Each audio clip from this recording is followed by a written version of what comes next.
mengumumkan ketibaan yang berbahagia Tan Sri Muhammad Khairul Arif bin Abdul Rahman, Pengerusi Majlis Agensi Kerajaan Malaysia, diiringi oleh tetamu hormat dan peralakan keraduan.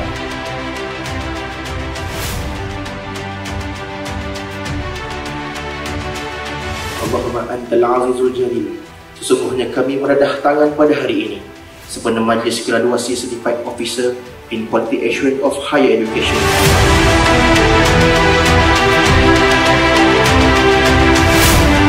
Majlis pada malam ini akan diteruskan dengan persembahan multimedia.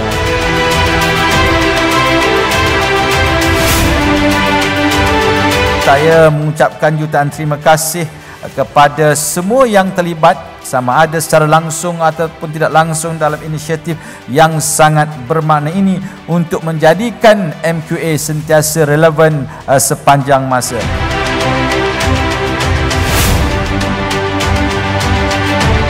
Marilah kita sama-sama berganding bahu dalam usaha murni untuk memastikan kualiti pendidikan tinggi dan amalan jaminan kualiti adalah setanding dengan amalan di peringkat global.